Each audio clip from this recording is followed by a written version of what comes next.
Hi guys, Mr. Mark Cloer is here. How you doing, mate? Good, man. Good to see you again. Been a while since we've done something one on one like this. It has been, mate. It has, and a bit of a classic. We're doing a classic show for a classic album. We're discussing the classics as we pick one album from our well, as a classic. It's probably from us growing up and what we grew up with. And I'm glad to say, Mark's choice, but man. Oh man, you really chose the right one here. Rage for Order by Queensryche. What an album! What an album! So before we get on to talk about the album itself, you give me a little rundown of how you found Queensryche, if you like, mate. You remember all them years back? Yeah, I do. Actually, my first exposure to Queensryche was when they opened for Ozzy on the Ultimate Sin tour, and they were here in September of '86. And Wow. Darren, if you're watching, I do still have the ticket stub. uh, but anyway, Queensryche was the opening act, and honestly, I'd never heard of them at the time. In '86, I didn't have MTV at our house. MTV back in those days was a pay channel, and you had to pay to get it. And I'd see MTV at a friend's house, but I wasn't aware of Queensryche from MTV. And of course, we didn't have the internet back then. And here in the Southeast United States, they weren't, very popular yet. And I had heard they were who the opening act was, and a bunch of us from school were going to the show, and one of the guys knew Queensryche, and he had the Rage for Order album, and he brought it to school and let me borrow it, and I took it home and listened to it. So that was my very first exposure to them. I'd never heard, on the radio. Of course, back then they didn't play this kind of stuff on the radio, and I didn't have MTV, and we didn't have the internet and all that. So that was my first exposure to them. And to be honest, when I took the album home and listened to it, the first track instantly caught my ears. But after that, it was so different from Yeah. what we were used to back then. It was, I don't know if the correct term is progressive. I hear them classified as a progressive metal band. On this album, at least, I guess that was Yeah. true. Yeah. But they were so different than what we were used to. We were used to the debauchery kind of lyrics. Oh yeah. You had Wasp. yeah, that was exactly I was going to use them. Wasp had like a dog in heat, all dirty loves a treat, and Yeah. Motley Crue singing Oh yeah. honey dripping from her pot. And, Yeah. and then these motherfuckers come in with lyrics about artificial intelligence, which Yeah. was just sci-fi at the time, and government intrusion and time travel and all this stuff that was so foreign to what Oh we yeah. were used to listening to. Yeah. But anyway, the album definitely grew on me over the years. But when I saw them live with Ozzy, they won me over instantly. I mean, when they came on stage, it was just, who are these guys? Just looked like from another planet. And of course, the live set, they did some of the earlier stuff from the EP and the Warning that was more to my liking. Yeah. But that was my first exposure to them, and I bought it on cassette, Rage for War. So it was my first Queensryche album. How about you? Well, I've seen some little bits of footage of that tour, the Rage for Order tour, if you like, when they was supporting Ozzy and all sorts.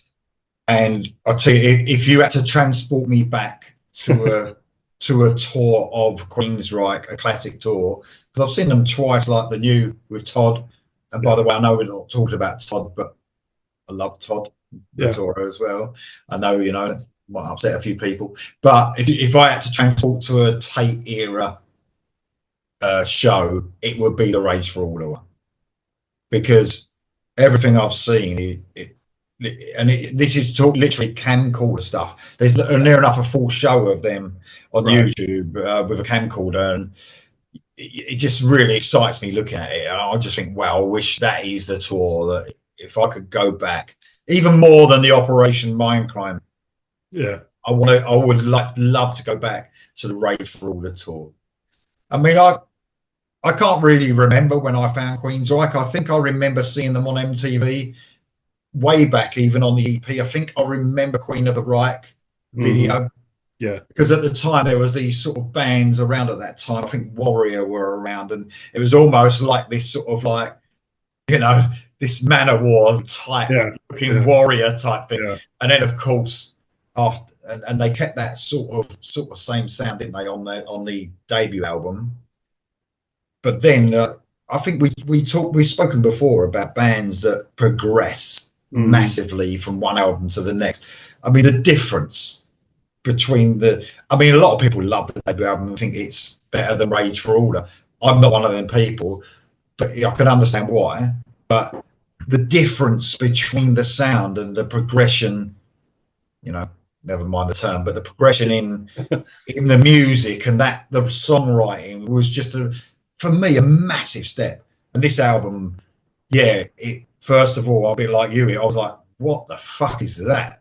Because it was almost futuristic. Yeah. Really intelligent, you know, the songwriting, the rhythms in it, and it was progressive, and it really blew my mind. And I think out of all the Queensryche albums, this is really a weird thing to say, he's my favourite of all the Queensryche albums. And it's remained the most fresh. I'm talking about classic ones now. Yeah. Even more than, it's almost like I can play this to death, and I have. Operation Mindcrime, everyone knows what, everyone talks about that all the time. But I still prefer this album, and it remains more fresh to me when I listen to this. I could put this on constantly, it never gets old. Whereas I could put Operation Mindcrime on, and I get to songs like Eyes of a Stranger, and I've heard that bit too much. You know, even though it's great, it's brilliant from start to finish, but this album for me is the one of the classic Tate era. Love it. And that's why I was so excited when you said about doing it. I'm like, yes. They were definitely the thinking man's heavy metal band. I mean, like I said, some of the mindless drivel that a lot of our other favorite bands of the time were coming out with, and I love that stuff. You know, don't get me wrong. I was a 15, 16-year-old kid that liked that kind of crap anyway. But they definitely put more thought into their lyrics. You had to. I mean, a lot of their lyrics are vague anyway, but you have to really you have to really think about what they're saying to know what the intent of the song is. It's not just written in black and white where anybody can figure it out. It's pretty in depth, and like I said, the subject matter without a doubt we're going to talk about songs anyway, but even now if we go through these songs, I wouldn't be able to tell you exactly what they're about. Any of them. Apart from probably one, because I think they've said something about it. But unless they've said something about what that song's about, wouldn't have a fucking clue. Yeah.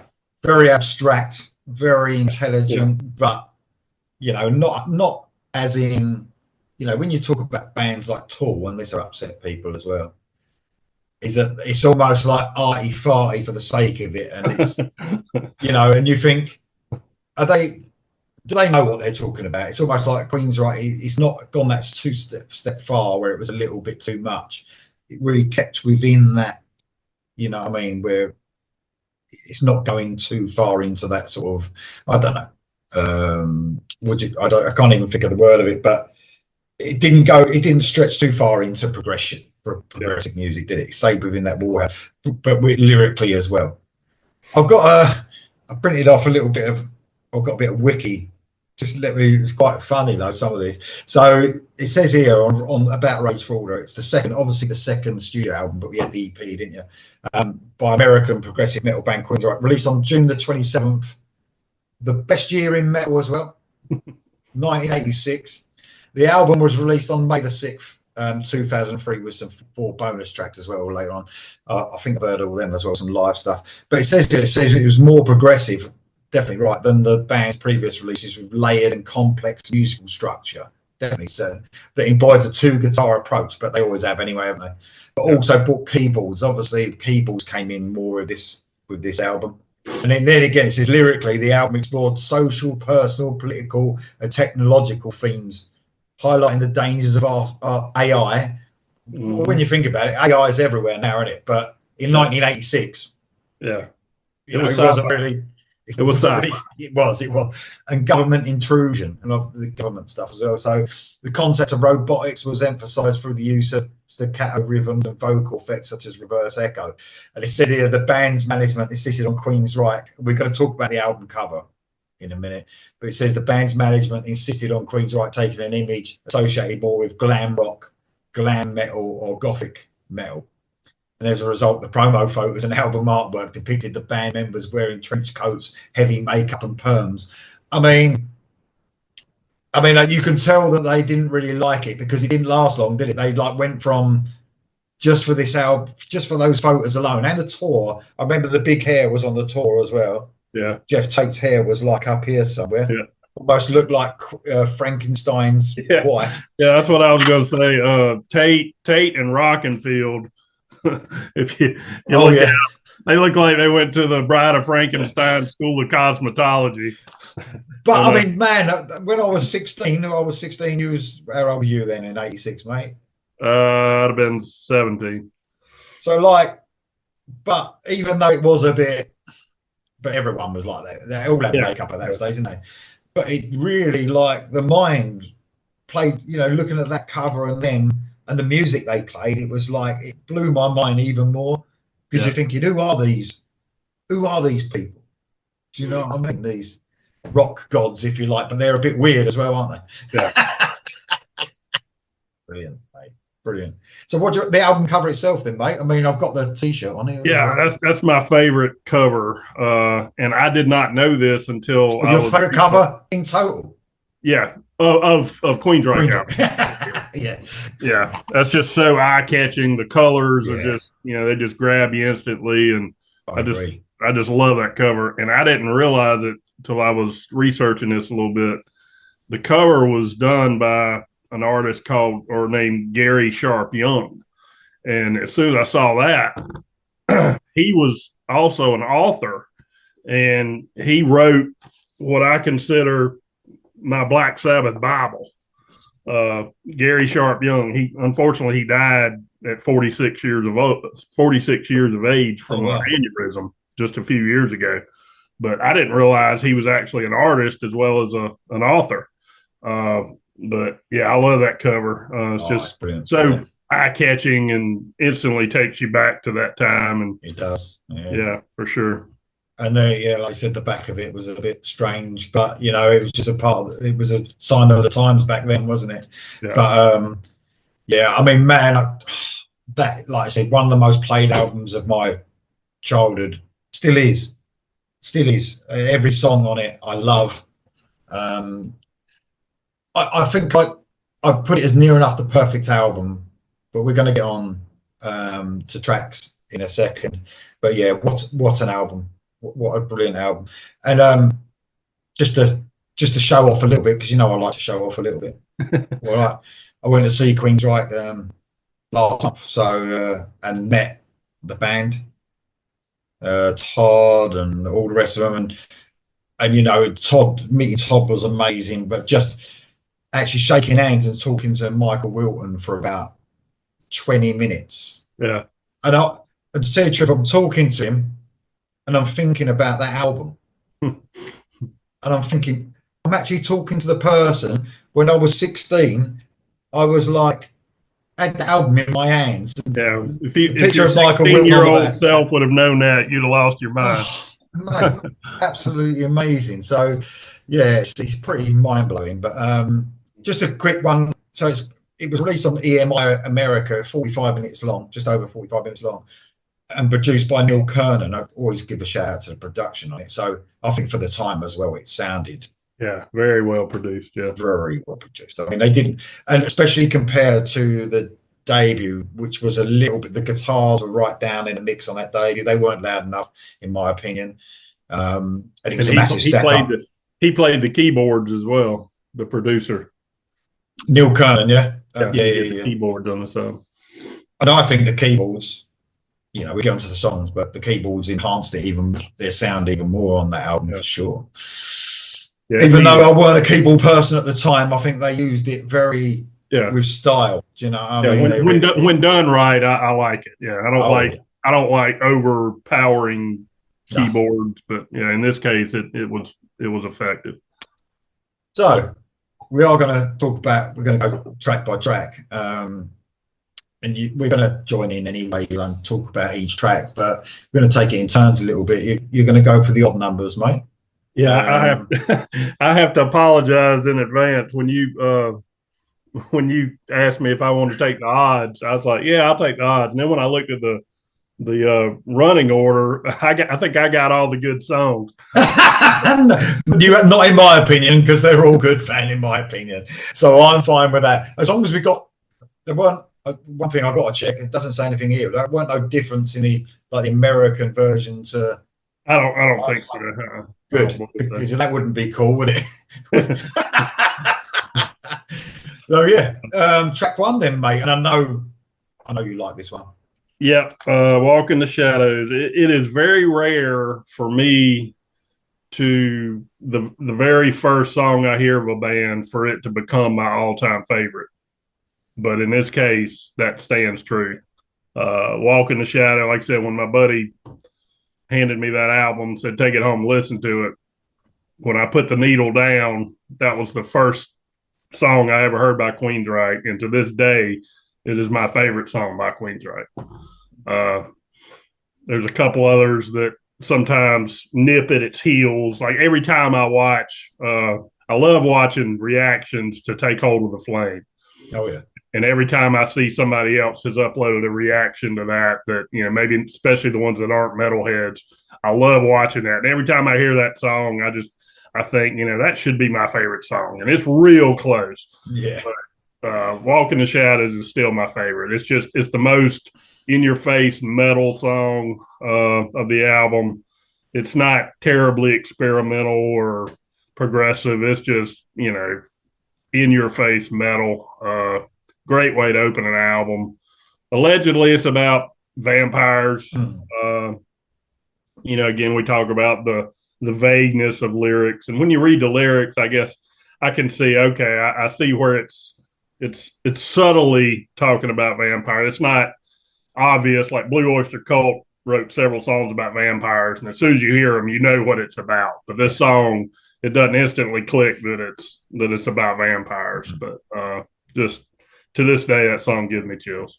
It's brilliant. It's like you said. I mean, I'm looking at the track listing, which is brilliant, by the way. But yeah, I think that is the perfect opener for this album for sure. Yeah. Just brilliant, man. I love the song, and it looks like they were all had a hand in writing it as well. That one, so it's just that's a really cool thing as well. So just love it. Just real, like you said, a metal song. But still with intelligence, do you know what I mean? Such intelligence in songwriting, and that is actually where I found. I said to you then, I think one of the songs, I think I know what it's about. That's the only song I really know. But that might not even be. It's just I've read it somewhere. But like you, it might not be about vampires. But I've heard the same thing. Yeah. So I heard they were heavily into reading about that stuff at the time. Yeah, and in fact, I meant to mention this. This is not a concept album like Mindcrime, but I think there are two loose concepts that run through this album that not all the songs are connected. No. But vampirism, there are a couple other songs that, at least when you read other people's interpretations, they kind of link them as connected. And then the other loose concept is, about the overtake of technology and AI. And, a lot of these songs have similar threads. Like I said, it's not a full concept album like Mindcrime, but you almost think this is where the seed was planted for Mindcrime. Okay, well, maybe we need to go into a full concept on the next one. So, and even musically, there's a few songs on here where there's some strange bits on the end of the songs, and it immediately goes into the next song, almost making it feel like a concept album as well. Right. Do you know what I mean? I mean, I can because I listened to this album so much when I was a kid, front to back, you automatically in your head, you know that when you end one song, you're thinking of the next, and it's like it all joins as well. But no, that is a brilliant opener for sure. Dog starting. So yeah, love it. Absolutely brilliant song. Maybe the best opener they've had as well, in my opinion, on an album. I'm not sure if it's my favourite. He's definitely up there with my favourite songs though. So, of course, then we go on to track 2, which is "I Dream in Infrared," and I suppose you could say it's a ballad of some sorts. It's slower, isn't it? And a bit probably. I don't know. I love the fact that it's placed there after the really rocking "Walk in the Shadows." Right. But it is very mellow at the same time, and almost like you said, like a clean guitar through those verses, and and very slow paced. And people will probably say, "Oh, it shouldn't have come in at that time." I think I'm so infatuated with this album that I think it's the perfect set, the way it's laid out. But and not the only song that's almost a ballad as well. I would say across this album, I'd say there's 2 or 3 that you can class as ballads. But again, lyrically, the thoughts they conjure up. He's talking about never. Don't look in my eyes. You've never seen them so black and all that. As a kid, I was like, "What the fuck's going on?"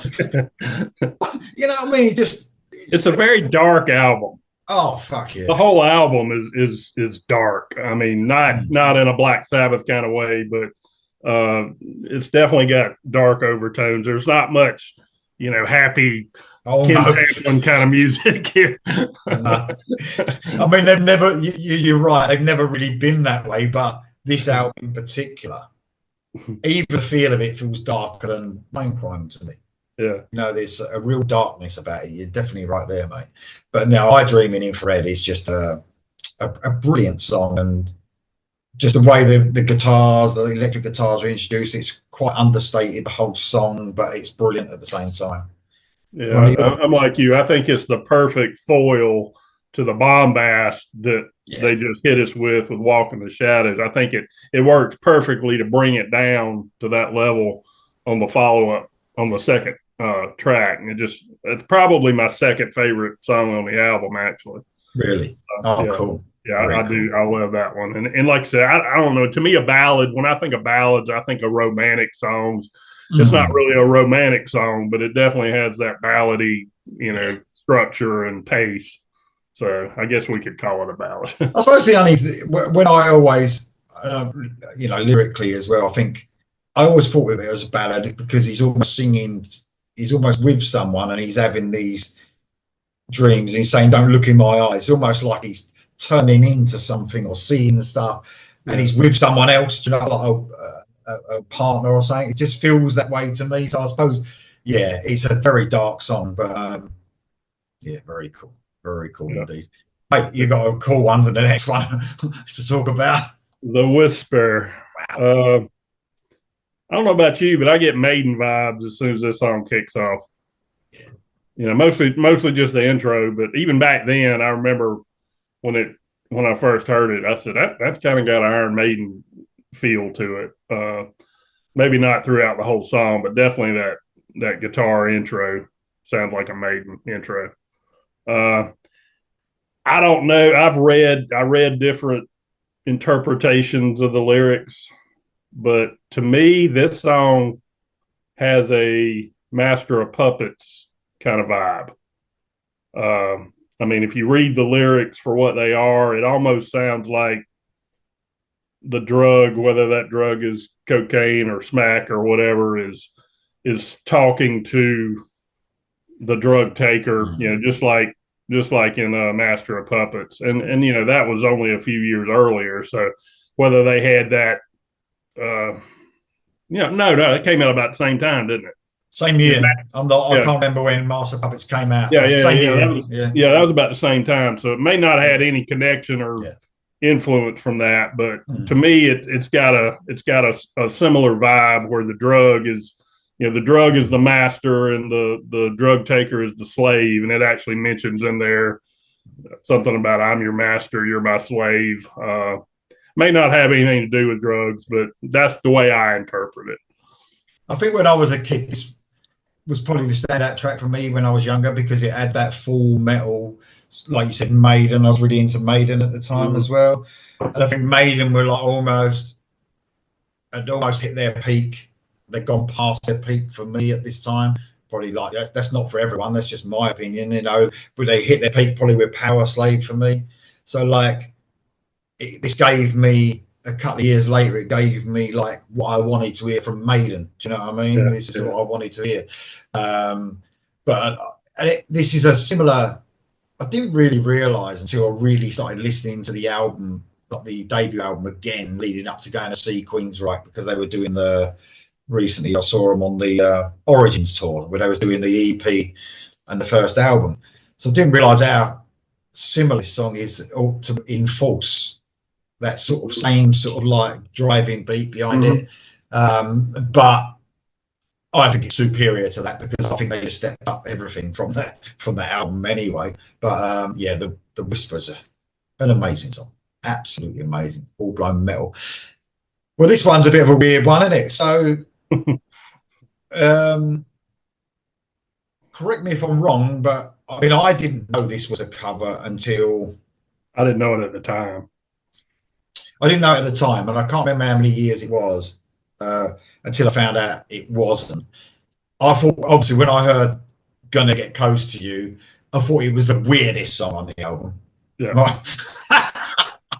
Proper horror as well. It really freaked me out a little bit, you know what I mean? Like a stalker. Well, I can imagine, but that's what this song is about. Even the video had him stalking a woman, didn't it, and stuff like that. So it just creeped me out a little bit, but I still loved it. And I listened to the original not that long ago, like a few years back, and this is one of them times. It might be because I'm a Queensryche nut that they definitely improved on the original, but I love it very stuck to that sort of 80s sort of like weird sort of song, but it had these heavy short spurts in it as well that were not proper Queensryche, like typical Queensryche, and that's what I loved. It's like I injected this like heaviness in it amongst all the weirdness.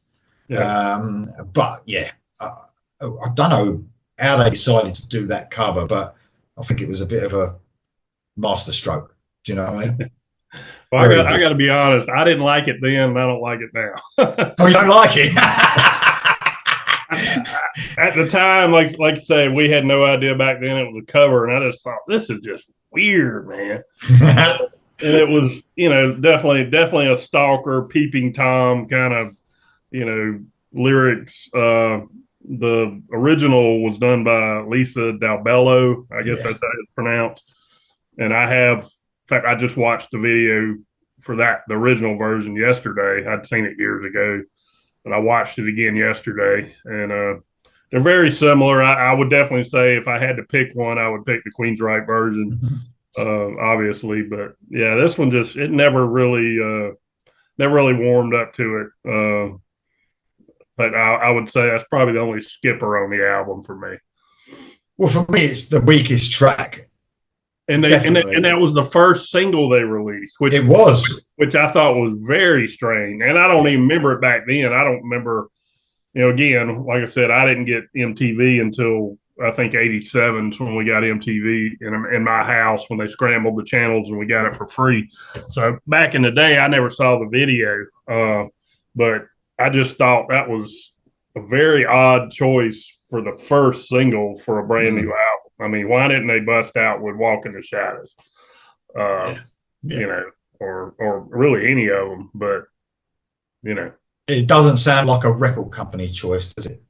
I mean, it's just I don't know whose decision that was, but very, very odd choice for. Well, I mean, to tell you the truth, both of us didn't know it was a cover when we first heard it, and we both, and I still do think it's the weakest track, and I did back then, but that's a good thing because it's not a Queensryche written song, so that's only a good thing. You can give them a pass on it then.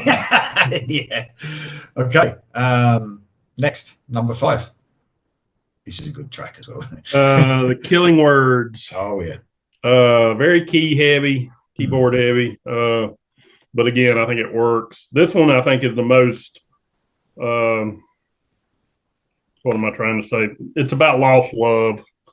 It's the most standard fare for songs back then. This one doesn't have a lot of sci-fi influence or anything like that. It's just strictly a very depressing song about lost love.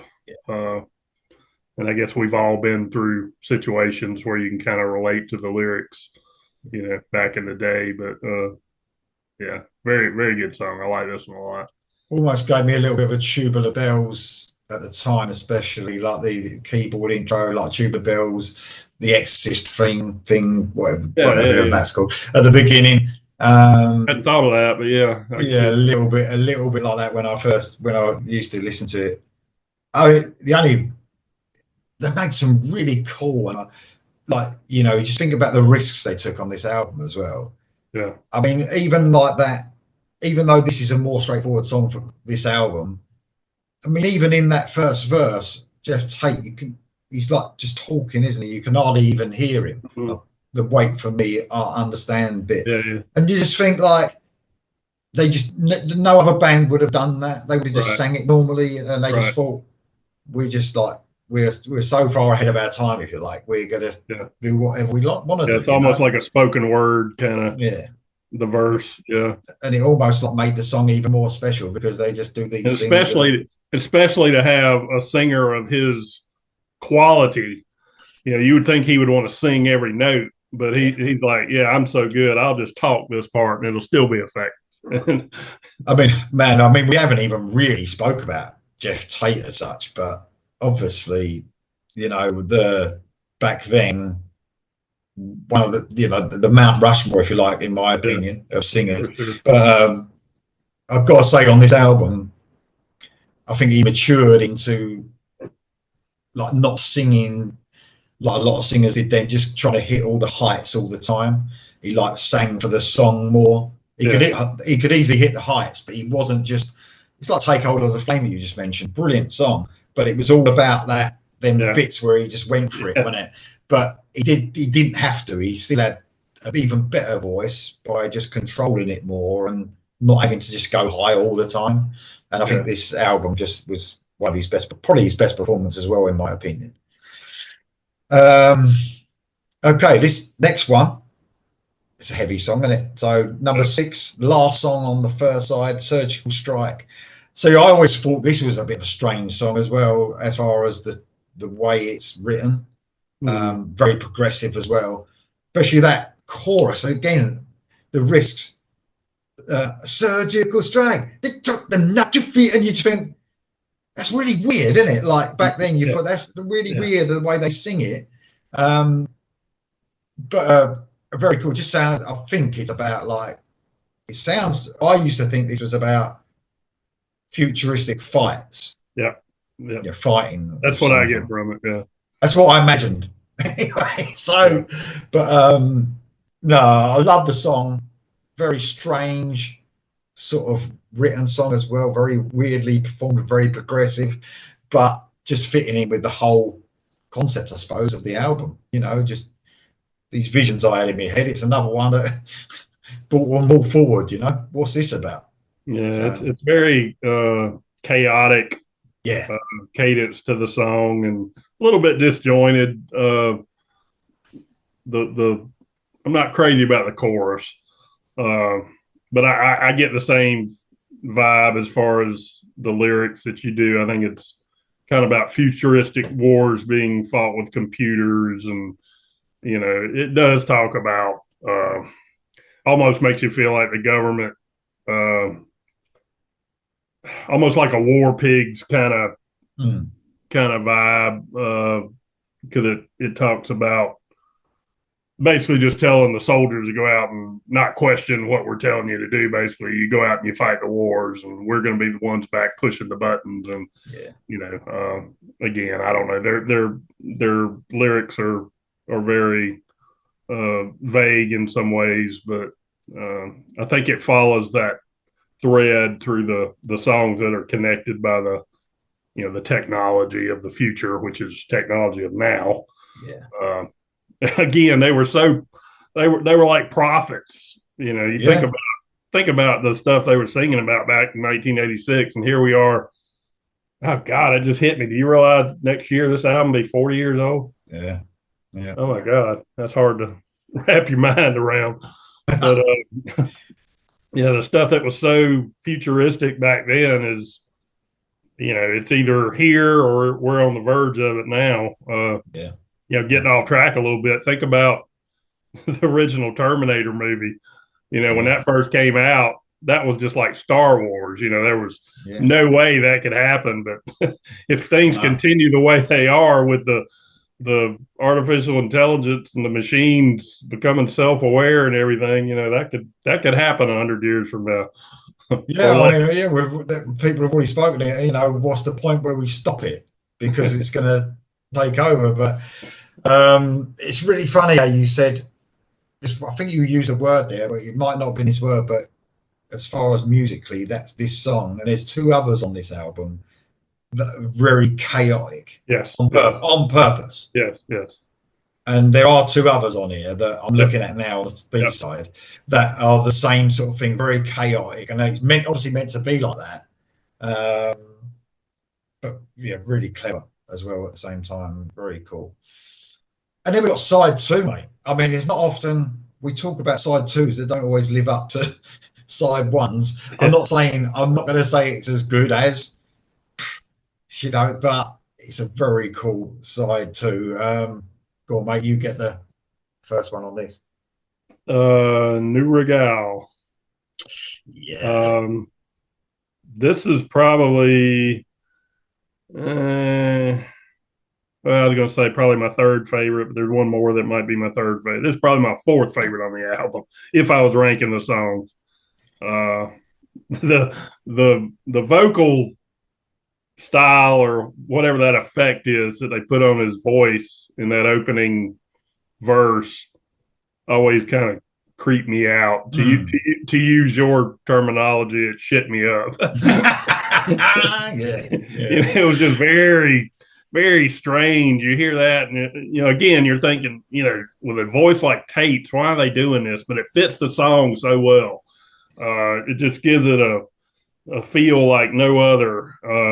And New Regal, I'm sure everybody has researched that to see what it means. It's German for new order or new rule. To put it in our terminology, new world order. I would say is what it's referring to, and the emergence of the coming to them coming. Now it's present.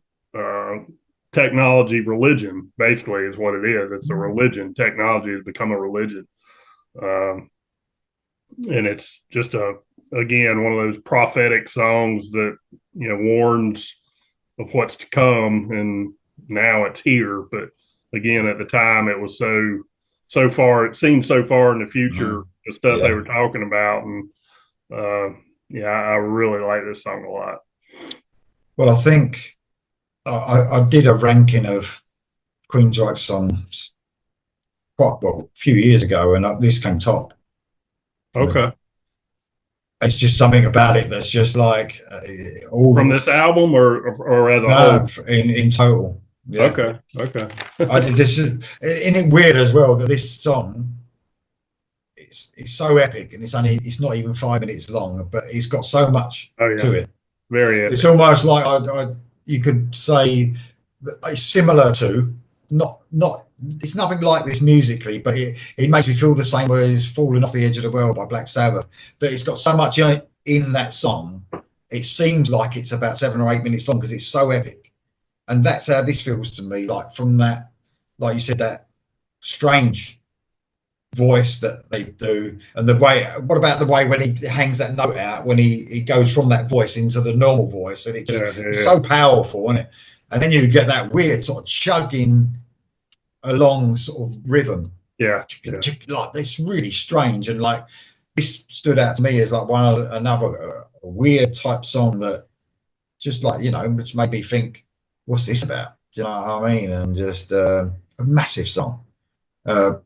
brilliant chorus. I love the way they use their backing vocals as well. It's almost like there's so many of them. It's almost chanting along with Tate. It's just brilliant, man. What a song! What a song!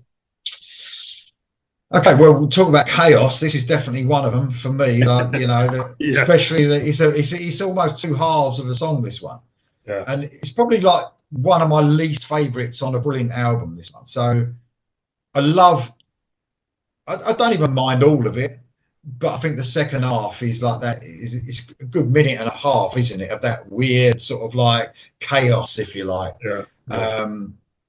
But the first half is just brilliant, Queensryche, and then it goes into this again a weird that we are the way they sing. It's just strange, you know. The songwriting is just so far ahead. You know, even now it sounds strange, which is to say 40 years later, it still sounds ahead of its time. You know, even now, which is pretty amazing, isn't it? Yeah, this was not one of my favorites. And again, I just looking at the notes I wrote down disjointed, not very hooky. I love, you know, to me, for a song to be great, to me, it's got to have a great hook. This one doesn't have a real good hook. And again, just kind of chaotic. I think it's about the youth defying the New World Order takeover. You know, again, that may have nothing to do with it, but just as I read the lyrics, and I'll admit I did, I went on and I read other people's interpretations, and some of the interpretations I'm like, no, I don't hear that at all. But some of them, you know, actually made sense to me. So some of these are not my, you know, I can't claim that I came up with this, but that's what it sounds like if you read the lyrics, and it makes sense, you know, for the title of the song, and you know what the lyrics actually talk about, and the common thread that runs through these songs that link a lot of them. It's definitely futuristic sounding again, like that. Yeah. You know, which links a lot of these songs. Yeah. Well, you got another good one next, mate. Another one of my favorites. That's what I said. I think I got all the. I think I got the cream of the crop. Anyway, this would be my third favorite song on the album. London, love this one. It sounds huge, especially the chorus. It just sounds like 1,000 voices. Yeah, London. You know, it's just brilliant. Yeah. I'm sure it's layered in the studio and all, but I mean, it just sounds huge. Lyrically, some people think it's about Jack the Ripper or a Ripper type, maybe not Jack himself, but a Ripper type. Yeah. Or possibly a repentant vampire, which kind of links it. It's almost, if it is about a vampire, to me, it almost makes it Walk in the Shadows Part 2 or a continuation of it, because he's got the lines in here where he says, you know, I don't want to live forever, which, you know, would apply to a vampire because a vampire's immortal. And then the line that really stood out that to me kind of links it to Walk in the Shadows. He says, let me see you standing in the shadows again. And to me, again, that just sounds like a continuation almost, or part 2 of Walk in the Shadows with the vampire theme. You got the blood red streaks on velvet throats. Yeah. Which, you know, that leads some people to say, well, it's about Jack the Ripper. And he's something about I don't have the lyrics in front of me, but he said something about November 4th. Yeah. And the last Ripper victim was killed, I think, on November 8th, if I read correctly. Yeah. So you know, there's a little bit of a gap there between those dates, but you know, the Ripper murders were in around London, so that's, you know, it's open to interpretation, but that's what I get out of it anyway. I remember reading, I was a Kerrang reader way back then when I was younger, when Kerrang was a decent magazine, when it used to cover these great bands. It was a really good review. They gave this, it's weird how I can vividly remember the review of this, and they gave it 4 marks, which is 5 Ks, if you like, out of 5. And they said this song was the devil incarnate, like it was evil. And you can sort of, you know, and that reading that as well and listening to it, I was like, fucking hell, yeah. You know what I mean? It does sound, because it stirs up all sorts of, Yeah, yeah, visions. visions and images. And, Yeah, a superb song, yeah, and almost again not a ballad, but it's got that slowness and that. Do you know what I mean? Very darkness, but yeah. almost ballad-esque, if you like. A brilliant, brilliant song. Yeah. Okay. Whether it's the devil, the Ripper, or vampire, it's definitely not a good guy. No, definitely not. Definitely not. We can say that with assurance. Yeah. Right, track 10. This is a brilliant song, and probably out of all the chaotic songs on here, probably my favourite of the chaotic songs for sure. Yeah. Screaming in Digital, and man, this is they played this song when I went to see them the other week, and it was just superb, and it was just spot on. I'm surprised they picked that one for a live set. Yeah, With the current band, you would have thought they would have only gone toward the more popular stuff, but that's cool. yeah, it is cool, and I was sort of hoping. I knew they'd been covering this song, and I was hoping they did it, and it was brilliant. I don't, it's not for everyone. There's so much going on this song. Yeah. There's these sort of almost shared vocals with everyone doing the backing vocals, a bit like New Regal, but a lot more chaotic, if you like. And it almost builds to this, like you said, it's so chaotic at the end. It's screaming, it's like, fucking hell. It just really goes for it, doesn't it, from beginning to end with this song. And a very futuristic sounding again. And obviously the title is probably the most futuristic you can get out of the whole bunch. So a brilliant song. I love Screaming in Digital. An excellent, heavy, but another weird sounding song, especially for 1986. Yeah, for sure. I think again they were almost prophets because this one the lyrics as I studied them and thought about them, it sounds like the computer is becoming self-aware, and what you're hearing lyrically is the banter between the computer and the human that programmed it. Again, that's may not have a damn thing to do with what they intended, but it's almost like a back and forth between the human and the computer or robot, whatever the case may be. It's intelligent now, and it's actually, which one is the master, which one is the slave. You can debate that, but that's the take I had on it lyrically. Again, may have nothing to do with it. Lots of effects as well on the voices as well. Especially in those verses, a computer word made flesh, and it sort of there's that weird sort of like, just mind blowing. Like when you're 16 years old, 17 years old, thinking, what the fuck is going? But an absolutely brilliant song. Love Screaming in Digital. And here we go to the last track, mate. Track 11. Love this one.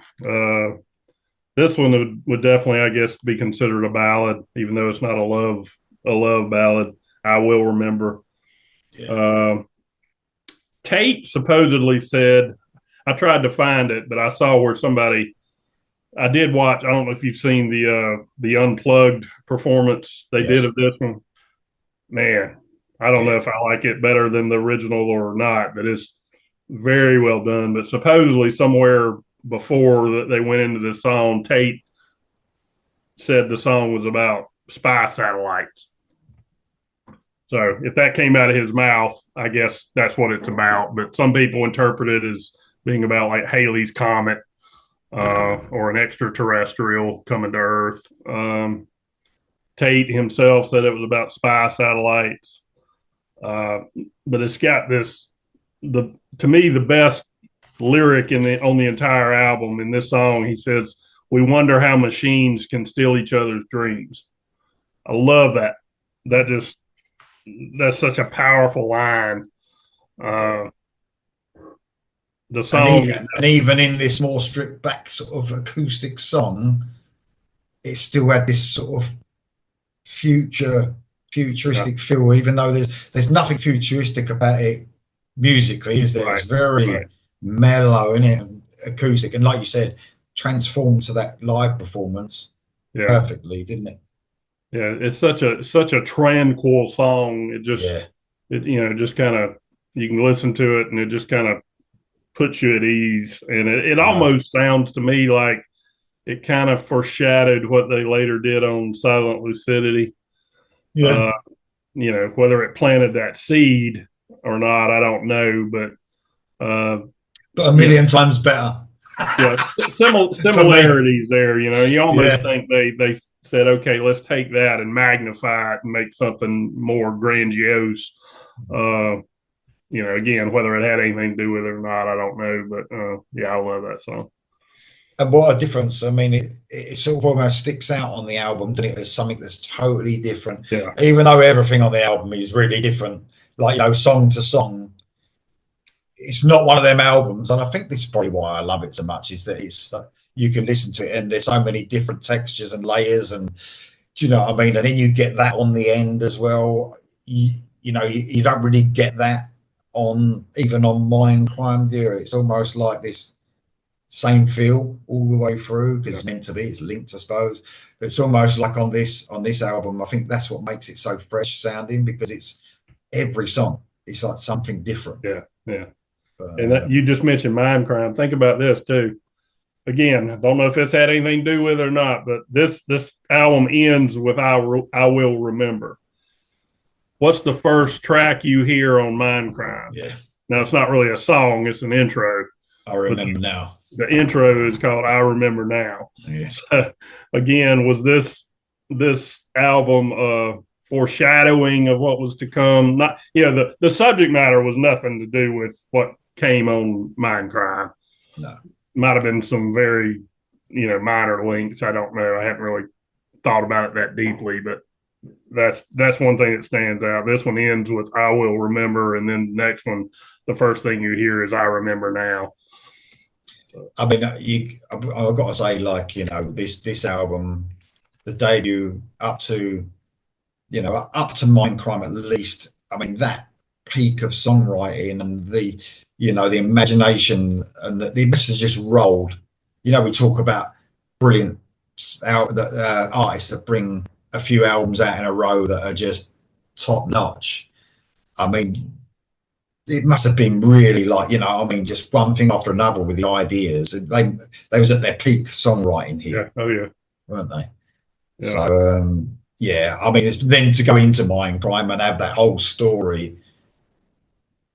I mean, if they just kept that flow still, do you know what I mean? But you can't go. Yeah, it's just. I suppose it's like what they call it, lightning in a bottle, really, isn't it? Though, but for 3 albums, you know, 4 if you consider Empire, Yeah. that classic as well, which a lot of people do. But yeah, amazing And stuff. there was also a song that was left off this album that was written in the same sessions, "Prophecy." Oh yeah, I think that should have what been a on song. the final album. They used it as a B-side to "Gonna Get Close to You," and Yeah, then they stuck it on a yeah, reissue of, I don't remember if it was the Warning or the EP, yeah. but that was a great song that should have been on the final album, but for whatever reason, I guess maybe it just didn't match up. I think it was the EP because what makes me laugh, and everyone can have their own opinion. That's fine. Do you know what I mean? But people were saying, like, people always say, even now, don't they? The EP was the best thing they did. A lot of people are saying that. But I mean, you only have to listen to that EP with Prophecy, that one where they released, and you realise how far they'd come. Yeah, Even Queen of the Reich is yeah. not, for me, is not a patch on Prophecy or anything on this album. It's a good track. It's a real good heavy track. But that's probably not sacrilege, isn't it? Because Queen of the Reich, a lot of people think that's the best song that's ever written by Queensryche. That's pretty But high up on my list. That one it's and "The pretty, Lady Wore Black," they're it's, pretty high up on my list because they, they're pretty they fucking were good. they were just they were old school metal that we Yeah. were accustomed to at the time. They weren't Yes. by the time they got to Rage for Order, they were just on a whole different Yeah. planet. Really, but yeah, I gotta admit, I do love the EP. But man, it's all, as we always say with music, it's just subjective, isn't it? So what you love is, I mean, this probably was a step too far for a lot of people, wasn't it? Like, what Yeah. the fuck is going Well, that's like on? I said, when I first heard it, I was like, I don't know if I like this so much or not because it was so out there, so different than what we were, used to hearing with, Yeah. Wasp and Motley Crue and Kiss and Sabbath and all that. It was just so different. And somebody, I just wonder what if they actually, said. Obviously, back then it's a bit different than it is now, and I think mostly musicians are given pretty much free rein. I would say now, because the music industry ain't exactly going to get, metal, especially in rock and metal, ain't going to get you a big hit, is it? So they're almost like, I bet they back then you used to send it to the record company, I suppose, didn't you, to say, this is what we've done, and I bet they thought, what the fuck is that? yeah, You know what I mean?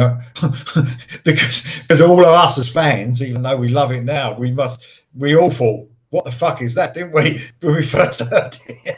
yeah. Yeah, this one definitely had to grow on me, but like I said, it's over the years. I'm still going to say Mindcrime is my favorite album as a whole.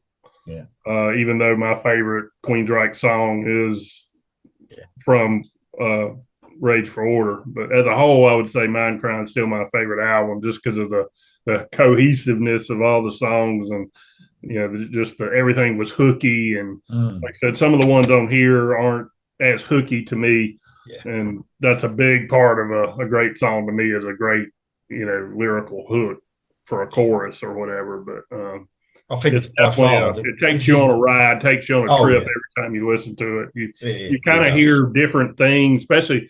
I very seldom listen to music with headphones anymore, but occasionally I'll pull out some headphones and I'll listen to some of that. And you hear stuff especially with headphones, that you never hear just when you're riding down the car listening to the CD. It's just, you're like, I never heard that before. And it's just that, that guitar interplay between Wilton and DeGarmo. We talk about, great guitar duos, and they don't, DeGarmo, I think, gets the lion's share of the credit for a lot of the guitar work, but Michael Wilton ain't no damn slouch either. His rhythms are a big part of the sound. Yeah.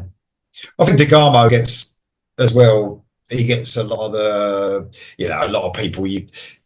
I belong to quite a few of these Queensryche Facebook groups, and they're like, the songwriting. It's all about the songwriting for DeGarmo as well, because of course he had a lot of hand in a lot of the songwriting. And I'm looking at the wiki now, and most of these songs he had, I think all of them, he had a go at. Yeah. But Wilton was on a lot of them as well. But I mean, you just think about the complexity of the guitar work, like you said, and they're both having to play these twin fucking leads, man. That are, and to tell you the truth, if when they're swapping around, I can't think that I'm liking one guitarist better than the other. I think they both sound amazing. Yeah, and I think in the current band, I think Wilton actually plays a lot of the DeGarmo's parts now, and he hands off his parts to whoever's in the band now. I think it's Mike Stone. When I saw him last time, they had Parker, what's his name? Parker Lundgren, I think was his name. But Michael was playing most of Chris's, leads. And with ease. Obviously never had a problem playing them, and they sound as good now as they ever did, So, mate, amazing album. From the best year in metal, of course, 1986. So I was actually reading, it's quite funny, on Wiki it's also got how many, at the time, the reviews that they gave them. So Kerrang, like I said, gave 5 out of 5. Rolling Stone, what the fuck, 2.5 out of 5. just about sums them up, really, doesn't it? Rock Hard Germany, 9.5 out of 10. Fucking, that's pretty damn good. Collector's Guide to Heavy Metal, 7 out of 10. And All Music, whatever the fuck that was, 2 out of 5. But I mean, to tell you the truth, I mean, this would have to be an album that you would have to stay with for a while, listen to a few times, and then do a review. Yeah. If you do a review, did not do a review based on one listen. No way in hell. No. And to say, this is probably, whenever I talk about growers, this is the album I always say. That's the perfect growing album, because you first hear it, you'll be a bit, well, I think it's good. And then it becomes so good that it just gets better and better. And I think that's why I like it so much. But what a brilliant album to talk about, mate. I want to do this again. Obviously, there's plenty to talk about. Yeah.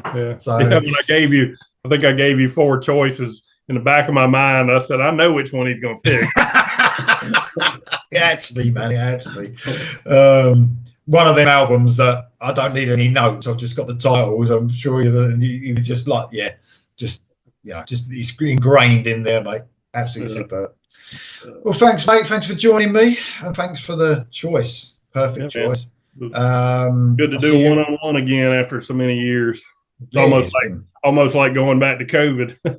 It is, mate. So we do like I said, some things have changed as far as my schedule is concerned. We'll be able to get together a lot more on these. But I'm interested to see what people think of this album in the Queensryche catalogue. So in the comments below, where you rate it, if you like. You don't have to rate them all, but whereabouts is it in your rating of Queensryche? Because it can be one of them albums that's, if you either love it, or you could be like, that's a bit too much for me. So not much middle ground. No, there ain't.